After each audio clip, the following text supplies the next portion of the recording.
मेरी प्रियात्माओं, मेरा आज का विषय है अवतारवाद भाग पहला। मैं साथ ही श्रोतागण से निवेदन करता हूँ कि ध्यानपूर्वक सुनेगा और लाभ उठाइएगा। जन्म मरण से रहित है निश्चय वह करतार, नियमबद्ध वह प्रभु है लेता नहीं अवतार। दयानंद खोल गए पखंडियों की पोल, व्यर्थ में पीट रहे हैं अवतार बाद के ढोल। ईश्वर कभी जन्म मरण के बंधन में नहीं आता, इसको कोई क्यों नहीं समझ पाता। श्री लालचंद चौहान। अवतार शब्द का अर्थ है उतरना, परंतु उतर तो बह सकता है जो कि एक देशी हो या किसी विशेष स्थान में बैठा हो। इसलिए अवतार शब्द का प्रयोग सर्वव्यापक परमात्मा पर लागू नहीं होता, क्योंकि जो सर्वव्यापक है वह ना तो किसी स्थान से उतर सकता है और ना ही किसी स्थान पर बैठ सकता है। अतः वह ऋषि वेद व्यास लिखते हैं, जन्माद्यस्य यतः वेदांत 1:1-2। परमात्मा वे है जो सृष्टि की उत्पत्ति स्थिति और प्रलय करता है। विभिन्न लोगों के ईश्वर के विषय में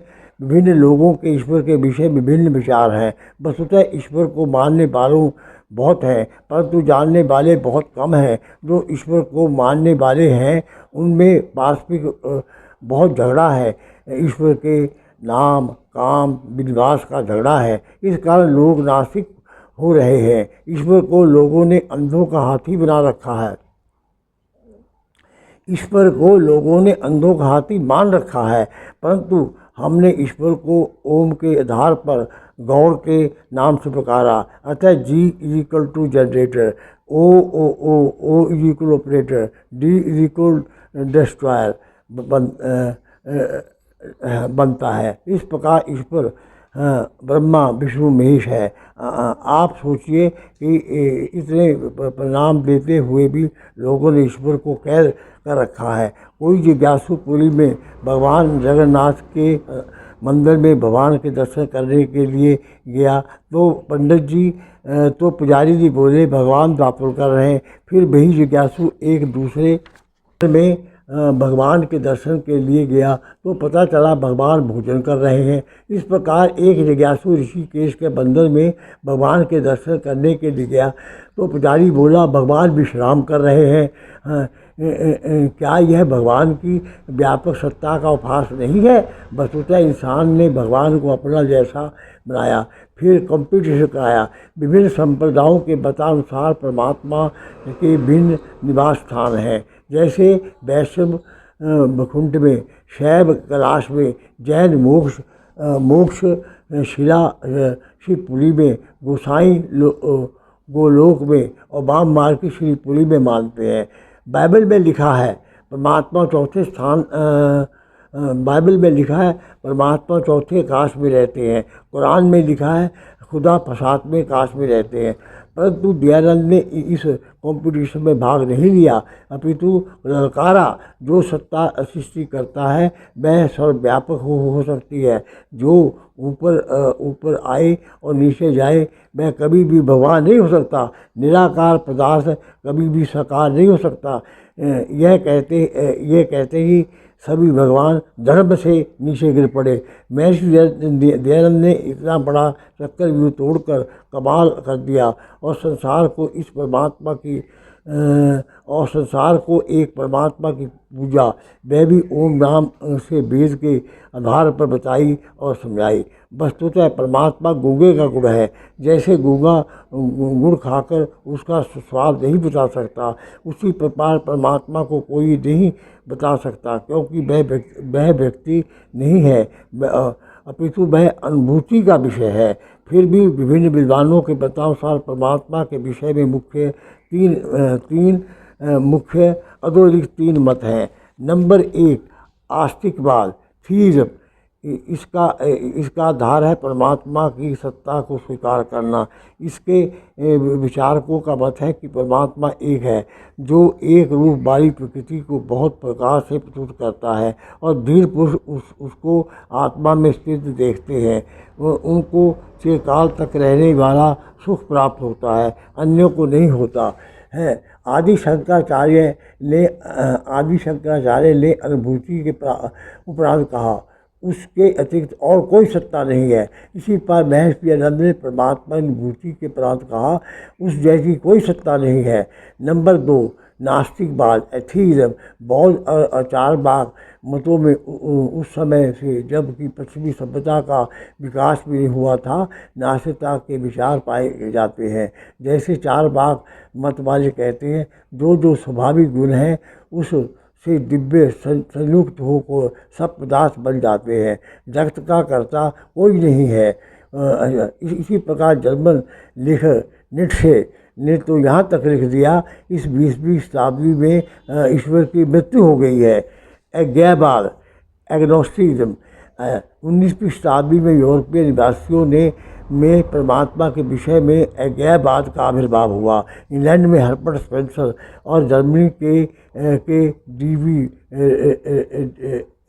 रियार्ड इस मत के आचार्य समझे जाते हैं। हर्बर्ट स्पेंसर ने तो यहाँ तक कह दिया, अगर परमात्मा को नहीं मानते हैं, हम परमात्मा को नहीं जानते हैं और उसे जानेंगे भी नहीं। यह एक सर्वमान्य तथ्य है कि मूर्तिमान की मूर्ति हो सकती है, इसलिए किसी भी मानव की मूर्ति हो सकती है, परंतु परमात्मा की मूर्ति न थी। परंतु ईश्वर की मूर्ति न थी, न है और ना ही होगी। महापुरुष की किसी भी देश विदेश की उत्पत्ति नहीं होते, उनका जीवन सार्वजनिक होता है, फिर भी वे कहीं विशेष सांस्कृतिक आदर्शों और विशेष जाति गौरव के प्रतीक होते हैं। अच्छा, परंतु परमपिता परमात्मा पर यह बात लागू नहीं होती। महापुरुषों के जन्म हम इसलिए मनाते हैं कि आगामी पीढ़ियां उनके पचड़ों पर चलकर उन्नत हो सके।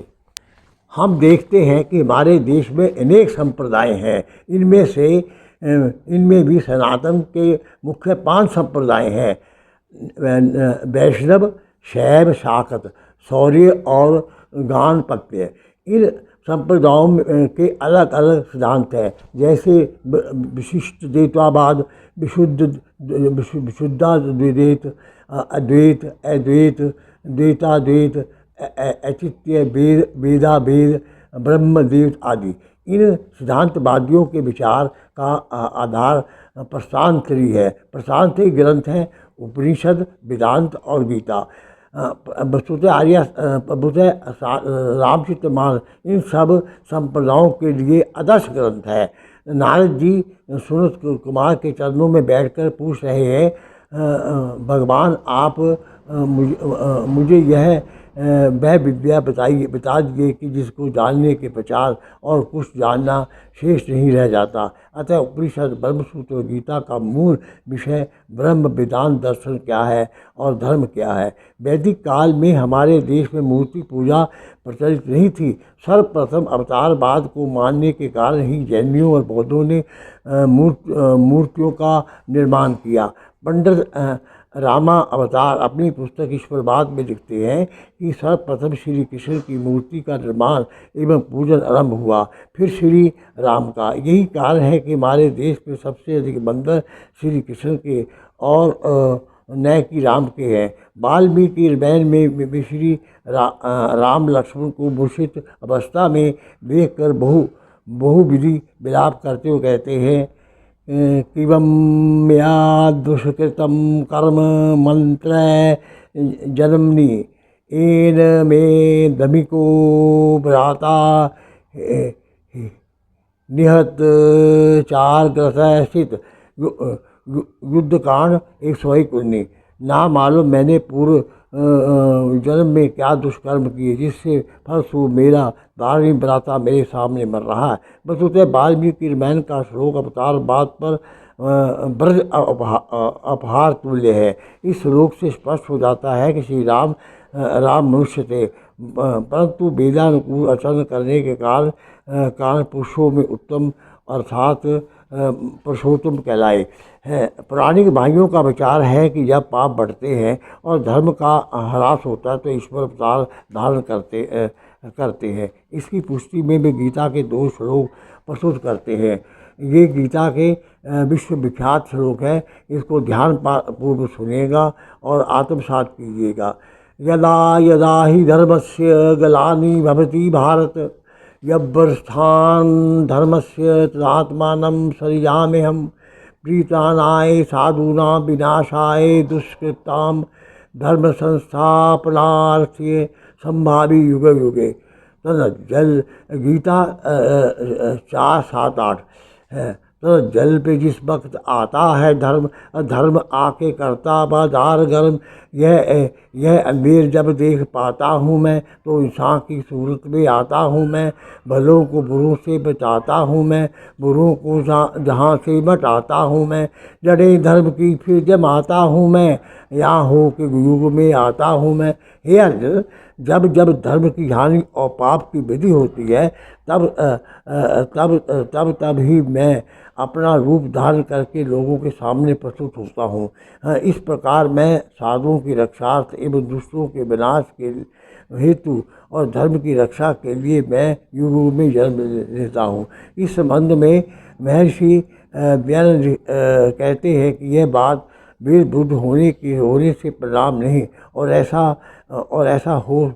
ऐसा हो सकता है कि श्री कृष्ण धर्मात्मा और धर्म की रक्षा करना चाहते थे कि मैं युग में जन्म लेके शेष लोगों की रक्षा, दुष्टों का नाश करूं, तो कोई दोष नहीं है। क्योंकि परोपकार में समता क्योंकि परोपकार में समता भी विभूत है।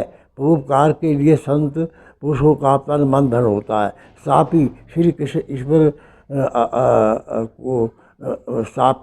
कृष्ण ईश्वर नहीं हो सकते। इस प्रकार हम कहते हैं इस गीता में एक भी श्लोक ऐसा नहीं है जहाँ ये कहा गया कि ईश्वर अवतार लेता है। अपितु श्री कृष्ण एक महापुरुष थे, न कि ईश्वर। अतः इन श्लोकों से अवतार बात सिद्ध नहीं होता।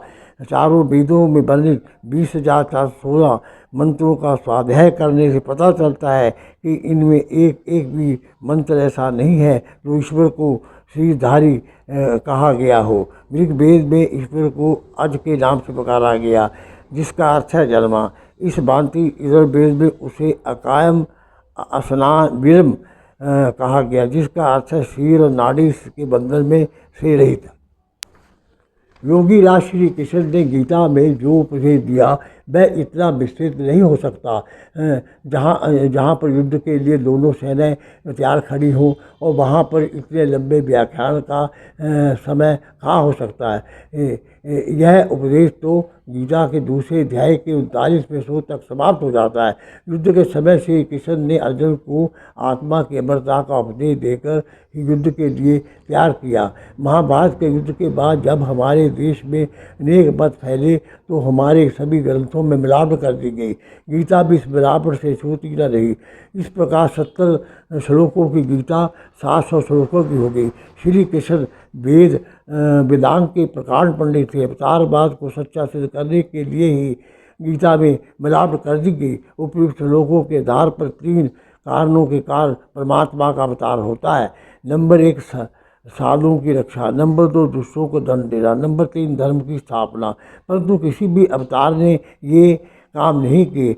जबकि यह कहा जाता है कि दुष्टों को मारने के लिए ईश्वर अवतार लेता है, तो इस उत्तर को सुनकर हंसी आती है, क्योंकि किसी भी वस्तु का बनाना कठिन है परंतु बिगाड़ना सरल। जब ईश्वर बिना शीर धारण किए ही रावण, कंस, जरासंध आदि का निर्माण कर सकता है तो वह मार भी सकता है। उसे अवतार धारण करने की क्या आवश्यकता है। आधुनिक विश्व में 195 देश है, परंतु इन सब में से भारतीय एक ऐसा देश है जहाँ 24 अवतारों ने जन्म लिया।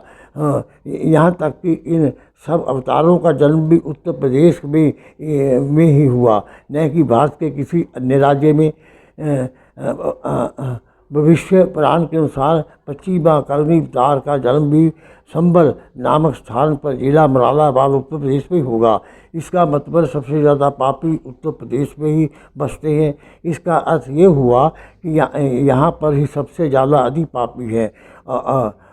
अवतारवादी विचारों और इस पापपूर्ण विचारों का प्रत्याग करें, क्योंकि प्राणिक भाइयों का विचार है यदि ईश्वर अवतार न देता तो रावण, कंस और दुष्टों को कौन मारता, इसका शंका स्तर करते हुए बहर ऋषि लिखते हैं, जो ईश्वर कृपा मैं श्रोतों से निवेदन करूँगा इन पंक्तियों को ध्यानपूर्वक सुनेगा। जो ईश्वर श्री ध्यान का किए बिना जगत की उत्पत्ति स्थिति प्रलय करता है, उसके सामने कंस रावण आदि एक कीड़ी के समान भी नहीं है। वस्तुतः संसार के वर्तमान आध्यात्मिक संकट की चुनौती सुप्त हृदय को जागृत करेगी। जिस हृदय पर चोट रखकर उसे जगा देती है, उसे ही अवतार के नाम से पुकारा जाता है। वह ईश्वर का अवतार न होकर समूचे समाज की पुकार को सबका अवतार बन जाता है।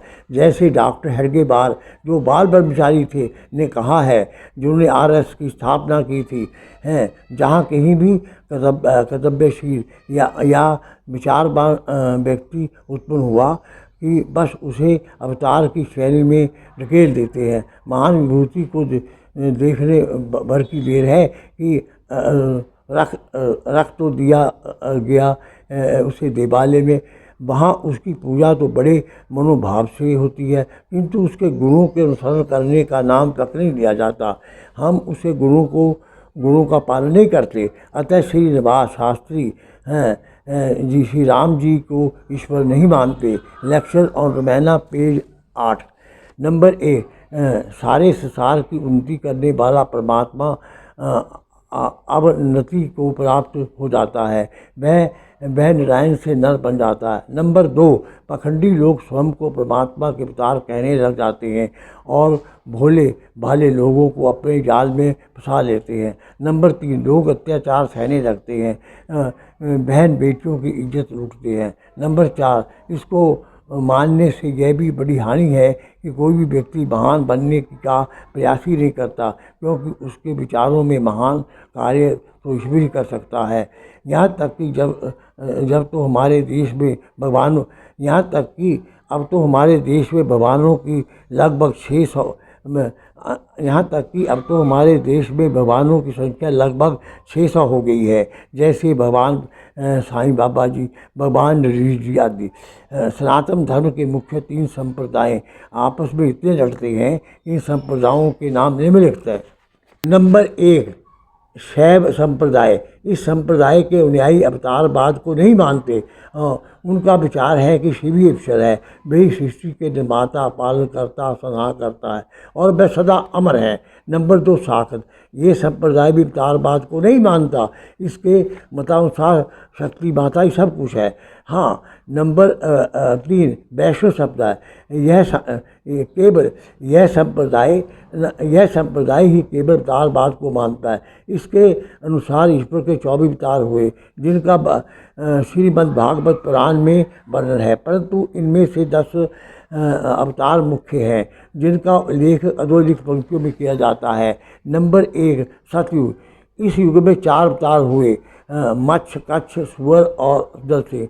जब इन 3 अवतारों को बिहार वाले खा गए तो प्रहलाद की रक्षा के लिए नरसिंह का अवतार हुआ। नंबर 2, त्रेतायुग। इस युग में 3 अवतार हुए, वामन, रामचंद्र और परशुराम एक ही काल में हुए। और बड़े मजे की बात है तो ये है, वे एक दूसरे को पहचान न सके, बल्कि आपस में लड़ते रहे। यहाँ तक कि परशुराम ने तो 21 बार शत्रुओं का नाश किया और उनकी रक्षा नहीं की। जब परमात्मा एक है तो श्री राम और परशुराम एक ही समय में 2 अवतार कैसे हो गए? इससे सिद्ध होता कि अवतार बाद एक डोंग है और निरा पखंड है। अच्छा। नंबर 3, द्वापर युग। क्या यह अवतारवाद का मजाक नहीं कि महाभारत काल में वेदव्यास, बलराम और कृष्ण 3 अवतारों ने क्यों एक साथ जन्म लिया? एक ही अवतार से समूचा कार्य क्यों नहीं पूरा कराया गया? क्या अवतार भी अच्छी बुरी किस्म के होते हैं? अब ये प्रश्न उत्पन्न होता है कि विष्णु के एक साथ ही 3 अवतार कैसे पैदा हो गए? श्री कृष्ण और बलराम इन दोनों ने एक ही घर में पालन श्री कृष्ण और बलराम इन दोनों का एक ही घर में पालन पोषण हुआ। कलयुग। भविष्य पुराण के अनुसार इस कलयुग में कलगी अवतार हैं संबल नामक स्थान पर, जो कि जिला मुरादाबाद उत्तर प्रदेश में है, एक ब्राह्मण के घर होगा जो कि घोड़े पर सवार होगा और जिसके हाथ में तलवार होगी। ओम शांति शांति।